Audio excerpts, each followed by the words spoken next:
thank you all for coming to the event today.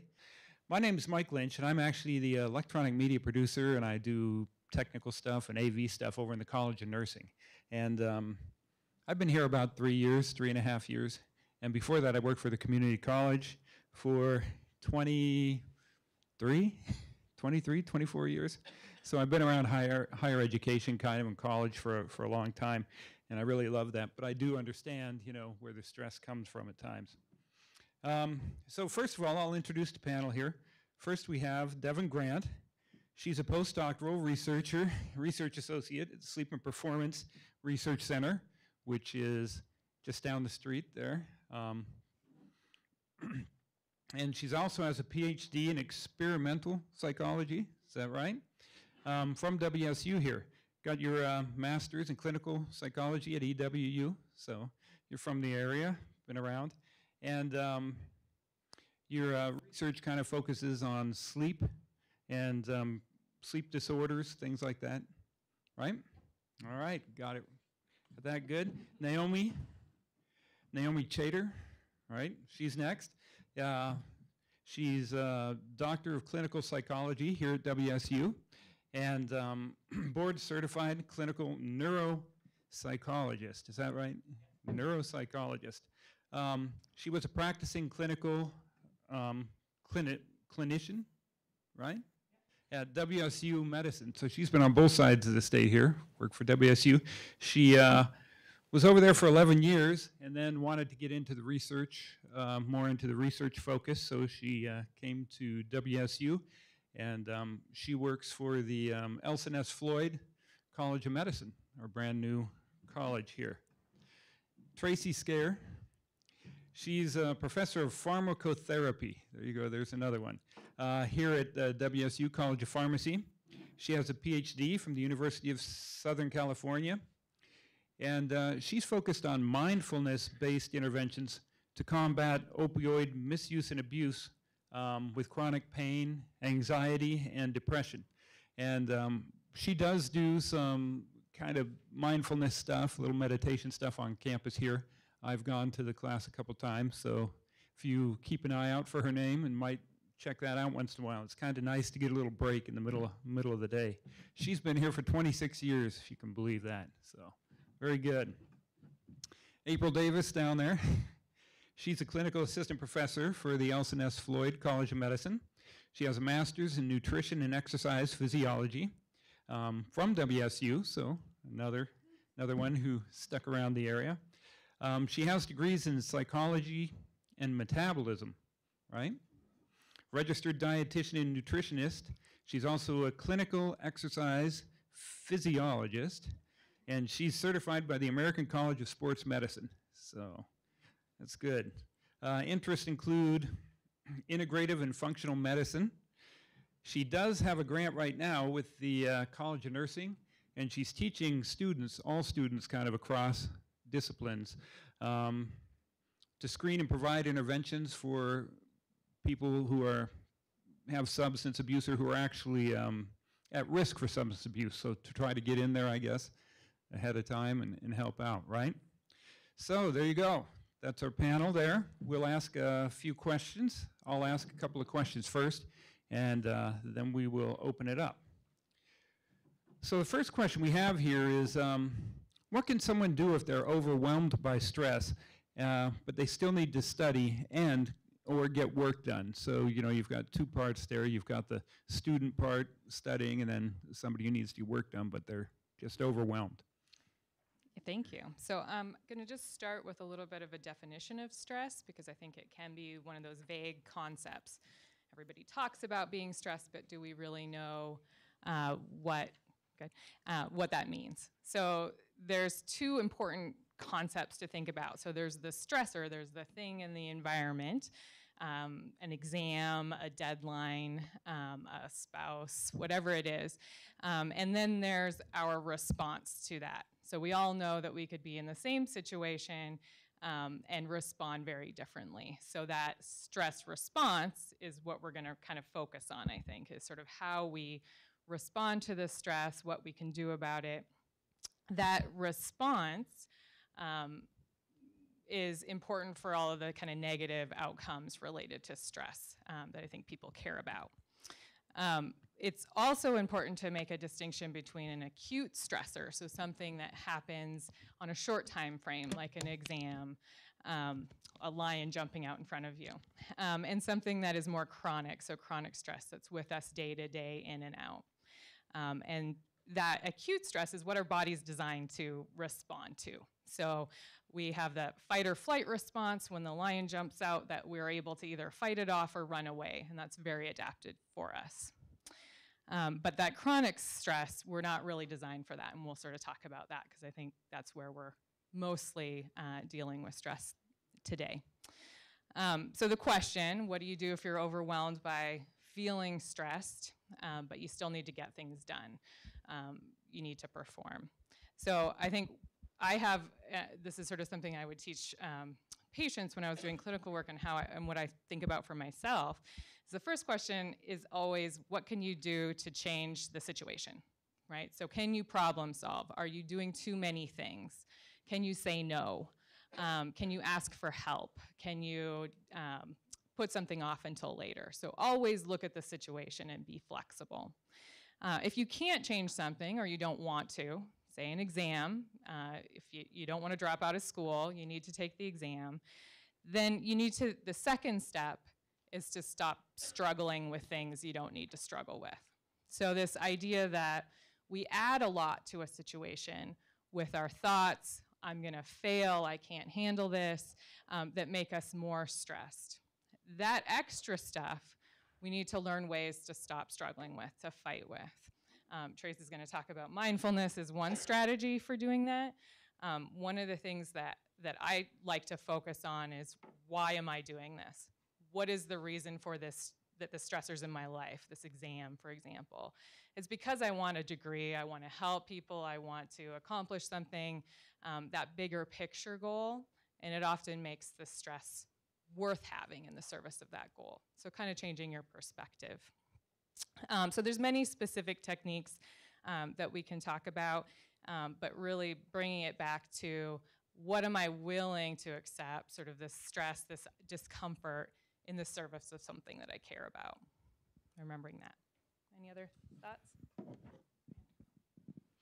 Sure. One of the first things that I teach in our mindfulness class to everyone is, it's just very simple to breathe and take a 5-second breath.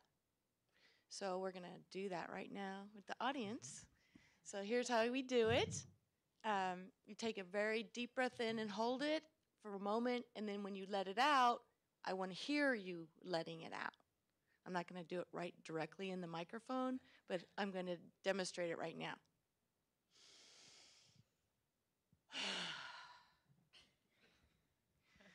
Yes, there's a lot holding in your shoulders, and you can actually let it out and just let it go. Let those negative emotions go. Okay, are you all ready to try?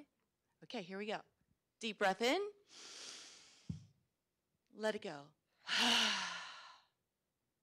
I think you can do a little bit better. I didn't hear all of you. So some of you in the back, I didn't see you do it. So let's try it one more time.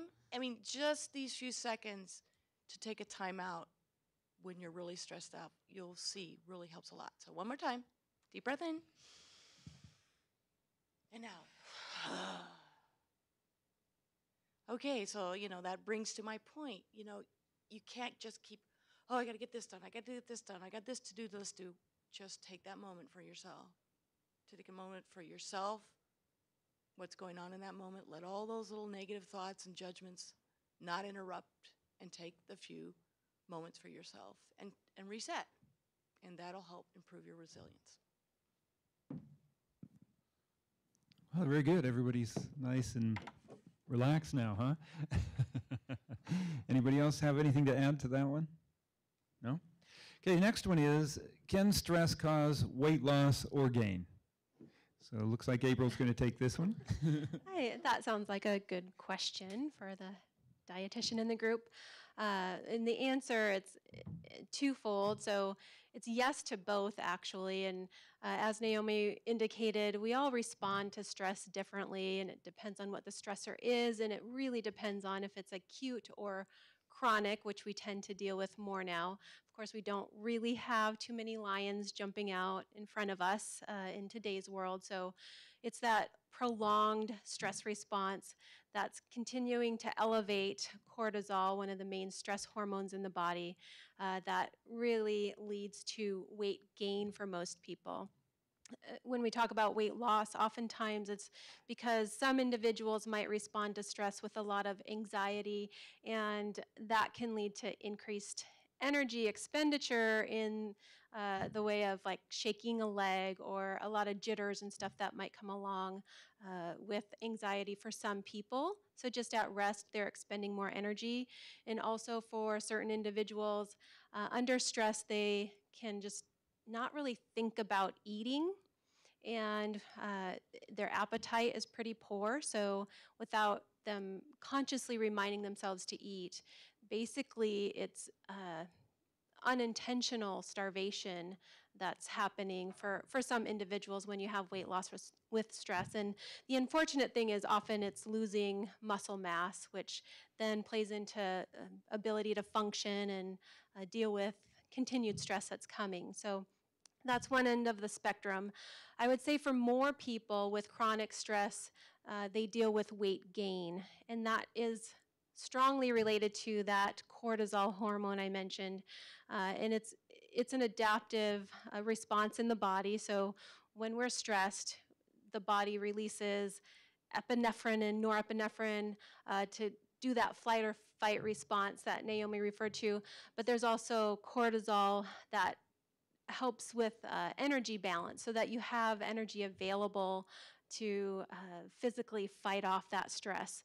And so when that's, obviously we're not needing to use physical energy to fight stress when it's chronic, then we have this extra insulin that's in our bloodstream. We're breaking down some stored energy in the form of glucose, so we have this blood sugar instability that can lead to cravings for highly refined or quick sources of energy, which is usually treats and sweets and those things you tend to crave when you're stressed and all of a sudden get low blood sugar. That the term hangry comes to mind when you just want to drop everything and just eat the fastest thing possible that's going to just stabilize your thoughts and blood sugar as quickly as possible. So that cortisol really plays a role in weight gain for a lot of people. The other thing that it's intended to do in preservation is to store energy for later, because if you're chronically exposed to stress, your body is thinking, well, when there's a time when we don't have an energy or food source, we need to have some stores to get through that stress. So in your abdominal area, there's a lot of cortisol receptors to maintain and kind of like make this energy pack, which is in the form of fat cells in the abdomen. So that's often what happens in today's world when we are exposed to chronic stress. Anybody else on the panel want to respond to that? Anybody out there want to follow up on that or have any? Very interesting. That's why we gain in our bellies, huh? So how does sleep loss impact stress? Okay, so sleep loss basically compounds everything that you've already heard. So for instance, if you are short on sleep, everything that our panelists have already talked about kind of worsens. So for instance, if I only sleep 5 or 6 hours a night, those cravings that April's talking about are going to get progressively worse.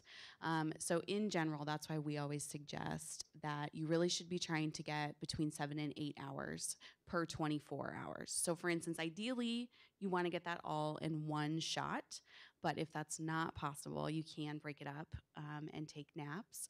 But ideally, sleep loss can really, really help help you to manage the stress that you experience. And I think that it can be sort of a cycle, right? So some of the things I was talking about as far as the thoughts that can come up when we're stressed and sort of magnify stress, that can happen when you're trying to sleep. So trying to fall asleep and having all of these things running through your head and judgments and anxiety about what's going on in your life then makes it more difficult to sleep. And then you're you have more difficulty coping with the stress and making good choices.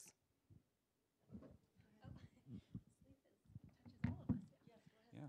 So I'm just going to say a little bit more about how sleep affects your appetite and basically, again, leading to that weight gain response with nutrition. So with less than 6 hours of sleep a night, generally our hunger hormones, so one of them really tells us that we're hungry, called ghrelin, and there's another one called leptin that tells the brain that you're full and that it kind of suppresses your appetite. So when we don't get enough sleep, so less than 6 hours in a night, those hormones are, ghrelin is elevated, and you can always remember ghrelin because it starts with a grr, so that's like the hunger. Our stomachs make that grr, growling sound. So that's ghrelin, tells you you're hungry. That's elevated throughout the day when you don't get enough sleep. So you're gonna feel hungrier. It also promotes kind of that craving for those quick processed carbohydrate foods. And then leptin is decreased, so you have two things working against you, and leptin is what tells you you're full and that your appetite is met. So you don't have anything telling your brain, or not enough of that chemical telling your brain you're full, and then you have this other chemical saying you're always hungry.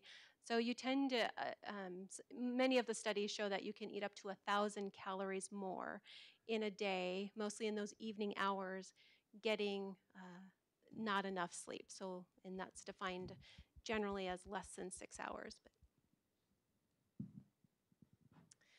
So other things from a student or even a faculty and staff standpoint, when you don't get enough rest, you lose your ability to concentrate as well. And that's going to affect your productivity and your performance on your exams, or what you're trying to write. It might take you longer. You're going to be a lot more what we call emotionally reactive. You lose some of your resilience, and so you might, if you get stressed with people, you might show a little bit of more anger than normal for you.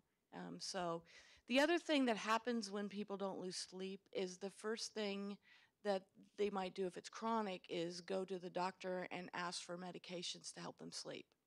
One of the things that wasn't mentioned is I'm a licensed pharmacist, and yes, I'm advocating mindfulness, but I really want to use medications very judiciously, and chronic use of like hypnotics, like your Lunesta and all that, those good ones, can actually cause more problems with your emotions and that sort of thing, and affect your actual sleep architecture and how your delta waves and all that occurs during sleep. It affects the natural ability to sleep, helps you get to sleep, but it may not be the best thing to do.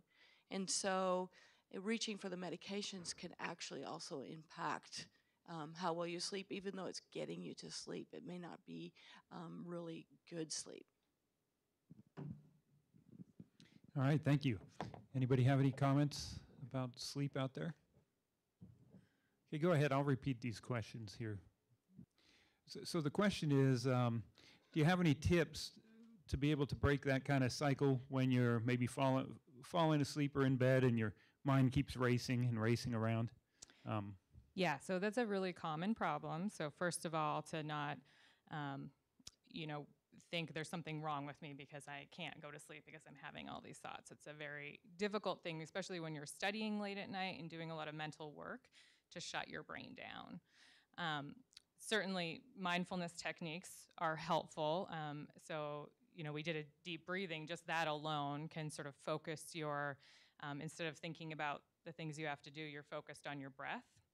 The classic counting sheep is a version of mindfulness, where you're focusing on something and thoughts may come up, but you just sort of let them go. Don't grab onto them. There's a lot of techniques you can use if you're into imagery, imagining cars passing by and all of those thoughts, you just put it on a car and let it go. So using some kind of thing that fits with the way you are. If it's about ruminating over things that you still need to do, like the next day, what's going on, sort of planning things, a lot of times we'll kind of forget, you know, the things that we were supposed to do right before bed. Taking some time to write all that stuff down before you go to sleep. So building that into your day so you can be like, okay, it's already, I've got that thought out of my head. I don't need to worry about it. Does that kind of answer your question? Working with insomniacs for a long time, one of the things that I would always promote too is having a nice, at least an hour period where you're really winding down. So you're not having technology, you're off your computer, not on your phone, which is hard to do right before bed. Turning kind of the lights down and just making sure that you're really ready to go to bed. If it starts to become more chronic, that's when you really have to look at, you know, do I need to change my behavior? Do I need to, instead of, you know, trying to spend more time in bed to get, you know, try to get more sleep, is really trying to curtail your time in bed so that you're only in bed for the amount of time that you're sleeping, and really setting kind of a strict schedule. And then also, if you're finding that you're not falling asleep within, you know, 20 or 30 minutes, getting out of bed, or if you're waking up in the middle of the night, not looking at your clock, turning that around and getting out of bed and engaging in something kind of relaxing and low stimulation also can help too. Yeah, Devon makes a good point about sleep hygiene, as we call it. And one of the things I can't stress even more is that we're so connected now. Everybody has their cell phone. They're always texting. They're getting phone calls, tweeting, you know, and learning how to let that go, because it's kind of like your additional arm, is hard for folks. But, you know, that hour before, okay, I'm done. I'm done writing texts. It's time for me to be with me, and spend that time doing that. Don't watch TV in your bedroom. You know, watch it out in your living room. If you have a TV in your bedroom, move it out of there. Make your bedroom comfortable. Save it for things that should be done in the bedroom, not reading your screen. Actually, blue light from your cell phone at night, they're finding can affect your brain and your ability to get better with things. One of the things that I advocate using is there's several apps out there that you can use that already create the imaging. You can listen to imagery. You don't have to make up your own. You can listen to it, and before you know it, you're asleep. There's a couple of apps, Relax Meditation and Relax NP, that you can create your own nature sounds, whatever sounds you want to hear, whether it's a whale in the sea and the fire going on the beach or whatever. You can create that, and there's a timer on it. Put it for 30 minutes, and then you just be in that moment with those sounds, and before you know it, you're asleep. You've let go of the day, and you're asleep. And once you get that, and you get that regular time to do that, going to bed at the same time and getting up at the same time, that's going to improve your overall sleep. Okay, great. Yeah, one thing I do is I have some of those old-time radio shows on my iPod. So I listen to those. Kind of goes with Naomi said, because your mind, I think, you know, you're following the story, so it's taking that off. And there is a channel that has them at like 10 o'clock at night, every night, you know, an hour's worth. So that might be something too. Okay, so the question is, if you tend to get less than 8 hours of sleep because you wake up often throughout the night, so would it be better to, if you could stop waking up over that time frame, would that be better than, let's say, trying to get 10 hours of sleep, you know, because you know you're going to wake up? Go ahead. I think, again, if it's something that's chronic and you are waking up frequently, what I would suggest and what I've told insomniacs to do is to really get out of bed and engage in something relaxing and low stimulation, because what that's going to do is actually sleep deprive you a little bit, so that when you go back to your bedroom, it consolidates your sleep. And so if you do that consistently, what we tend to notice is that people, even though their total amount of sleep time may not be as much, but it's far more refreshing to have one solid chunk of sleep rather than these, you know, little bits and pieces throughout the night. Is that what you're asking? Yeah, okay. Hans, no.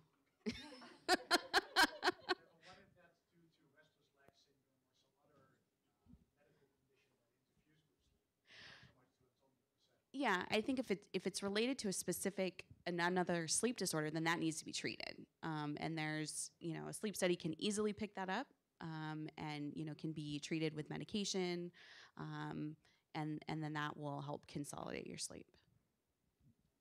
How does mindfulness work in reducing stress? That question must be for me. Well, because it promotes non-judgmental thinking and living in the present moment, your present mind, it helps to decrease that emotional reactivity that I talked about earlier. And it actually turns on parts of the brain to help you cope with stress better, they found, looking at imaging studies. And so your fear response gets dampened a little bit so you don't overreact to things. It helps you remove that ruminative response style that you see that you can't get to sleep, and you're during the day and you heard a song and you can't get that song out of your head. Things like that. You can take a moment to do that. It improved cognitive function and your concentration skills, which is really good at coping with stress better. And it really promotes care and compassion for yourself and others. And when you have a more positive outlook on your life and yourself, and you know more about yourself and others, it really just helps improve everything that you're coping with. Positive emotions help you cope better, including pain and sleep, than negative emotions. So the more you can promote that, the better you'll do. And that's mindfulness really moves towards that. And dropping judgment is really an important part of making success with mindfulness. And from a biological standpoint, sort of the mechanisms involved, so we did that little deep breathing exercise, right? And one of the ways that deep breathing can help with stress is it actually kicks into gear that parasympathetic nervous system. So we talked about the fight or flight, but the flip side to that is that's the sympathetic nervous system. The way that the body calms ourselves down after that acute stressor is the parasympathetic nervous system. And we can kind of trick our body into getting that response active by slowing down our respiration. And then there's other body systems that will follow, heart rate and all of that. So it can reduce those negative biological responses to stress. I know a recent study came out from, I think it was Northwestern University, that talked about breathing and how it can increase your ability to learn more or even reduce stress. How does that work? I mean, like just scientifically, because breathing? Yeah, how does it do that? So my area of expertise is in cognitive functioning, and I can talk about that role with stress. But basically the way that the adaptive response in the brain when you're in an acute stressor is to actually turn off certain cognitive functions. So when a lion jumps out in front of you, you don't want to be contemplating the meaning of life at that point, or remembering a time when you were 10 and you went to the zoo and saw a lion, right? Those kinds of cognitions are not going to be helpful to you in that setting. So you get sort of focused cognition around motor coordination primarily. And you get problems with mental flexibility, with working memory. You want a single sort of tunnel vision in that moment to just get yourself out of that situation. When we have chronic stress, we start to see those effects on cognition as well. So deep breathing is sort of a way to reduce that stress response, is going to affect the brain stress response too. Getting more oxygen to the brain is always good as well. And there can be some chronic effects on the brain long term. So the good news about the cognitive effects from an acute stressor is they'll go away when the lion leaves and your brain will be back to normal. But if that keeps happening over and over and you have chronic stress, there's more and more data showing that not only affects your short-term cognitive functioning, but also affects your brain and your cognition over the long term. And there's sort of worse cognitive aging associated with more perceived stress throughout a lifetime, so looking at longitudinal data, but also increases your risk for dementia and other cognitive disorders associated with aging.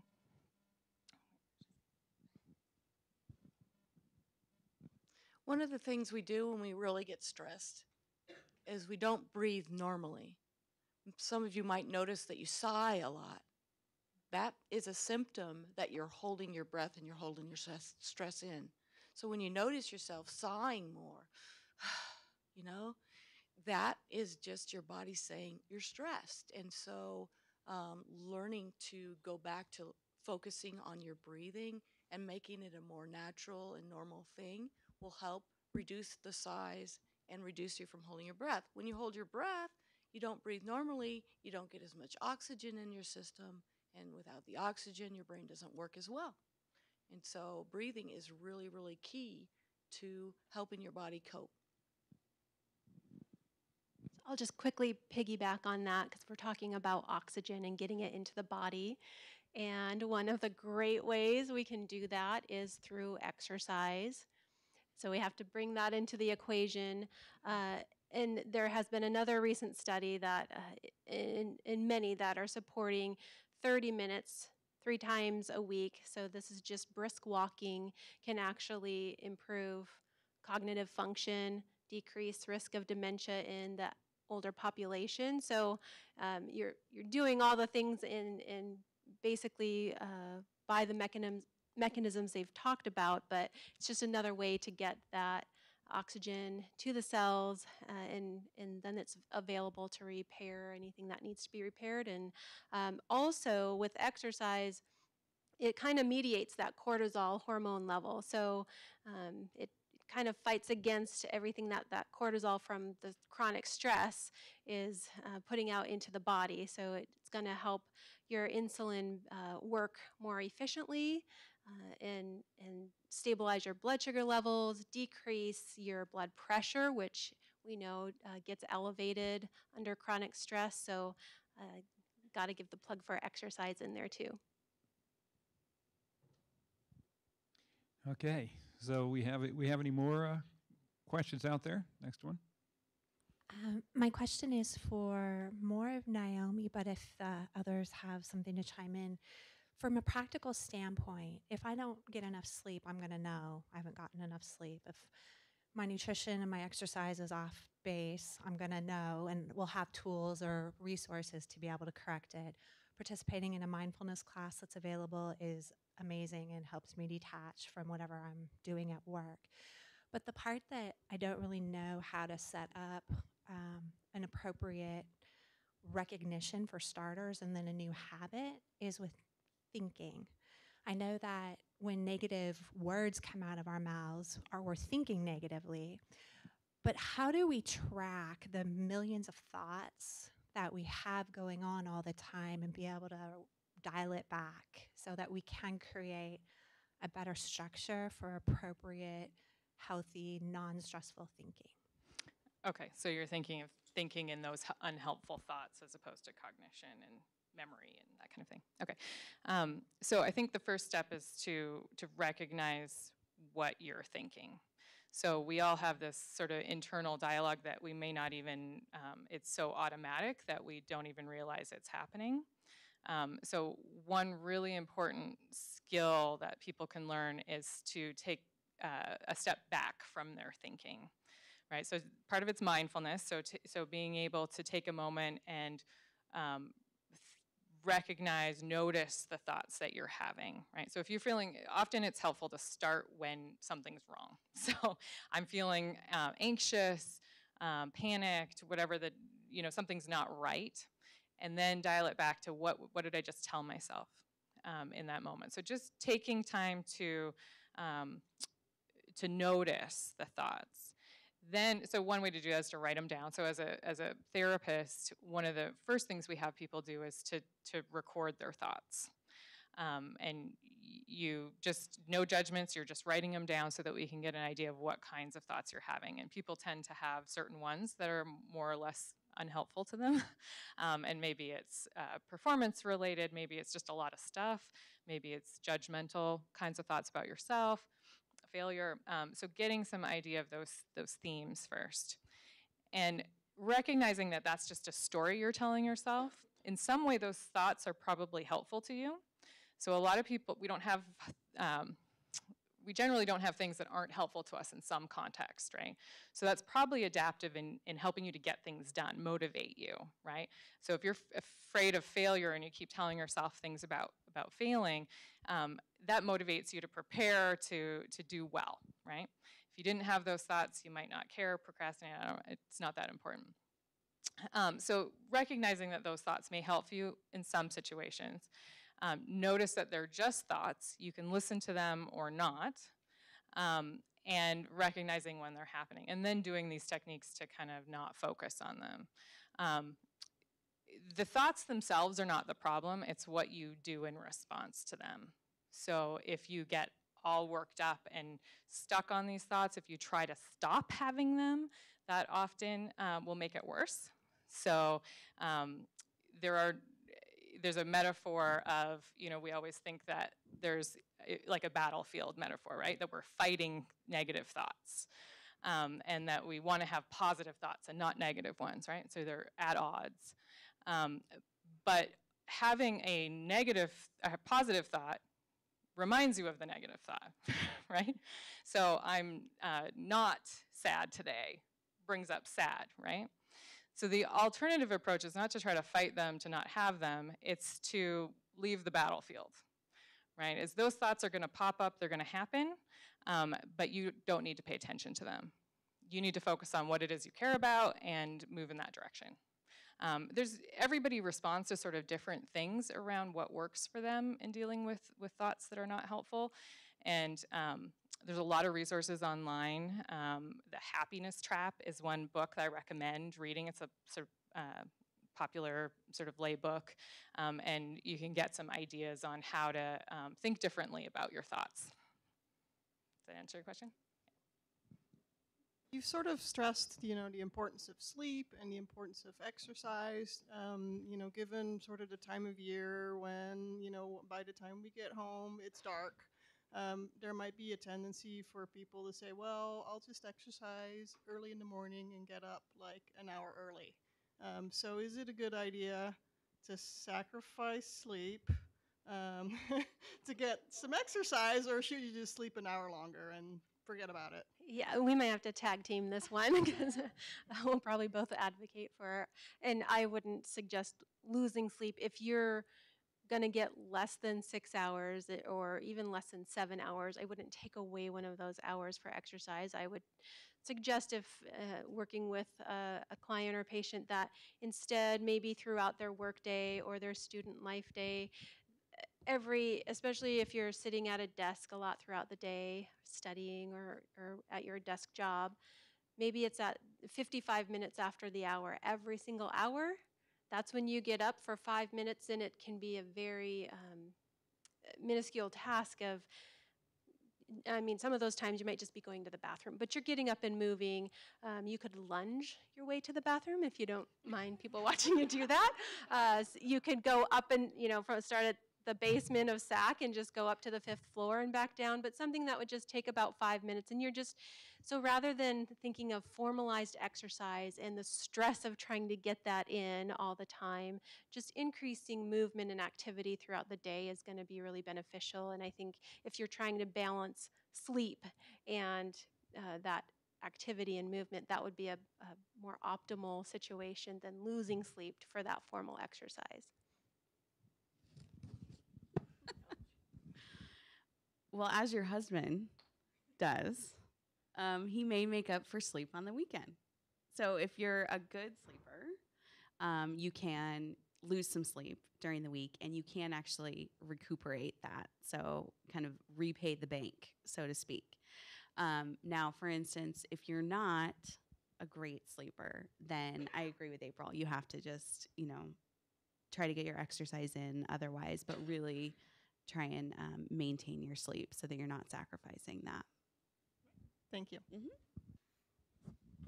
How do you handle when the stressor is a relationship that can't be changed at the time? You're the caregiver, or you're the caregiver, that's it. Yeah, so I think that comes down to that sort of two-pronged approach, right? You want to try to change the situation and then change your response to it. So if you can't change the situation, I think that that's an important one to look at, because often we tell ourselves we can't change a situation, but it's more that we're not willing to change a situation.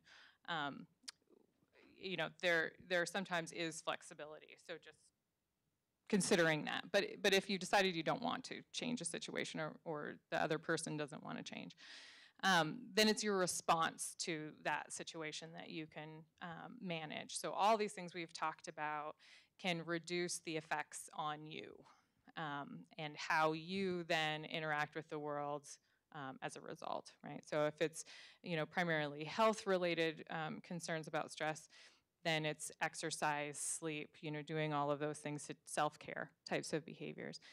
If it's that you respond to stress by being, say, angry with other people or taking it out on other people, then really working on the mindfulness in terms of noticing how you're behaving. And just that awareness can sometimes allow you to change it. So if you know you're under stress because of this relationship and it's causing you to behave in ways you don't want to behave, the first step is recognizing that, and then taking active steps to, how do I want to behave differently in that situation? Does that sort of address it, or is there?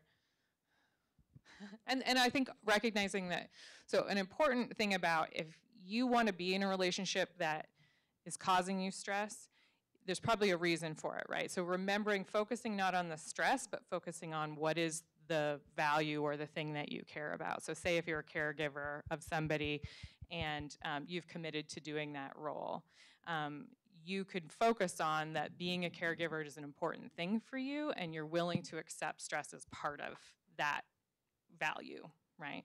And just that reframing can sometimes change how that affects you. So I'm currently involved in a study using mindfulness practices in multiple family group in patients and their caregivers with chronic pain. And so we're actually teaching them problem-solving skills and mindfulness techniques that they take home with them to help both of them cope. And one of the biggest problems that we have with caregivers is burnout, and trying to find how they can continue to cope in negative situations of being a caregiver.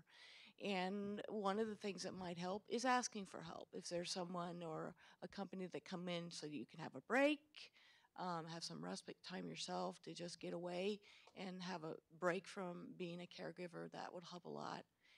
And then taking on these other practices, maybe with yourself and the person you're taking care of as a group, can really improve the relationship between yourself and the person you're taking care of, or vice versa. If I have a stressful event coming up in the future, how can I prepare for it, knowing that I'm going to be stressed by the event? Maybe like an interview or a really stressful experiment in my lab, things like that. Well, I could easily say, don't stress, but what does that mean? Well, you know you're going to be stressed, and you know it's coming up.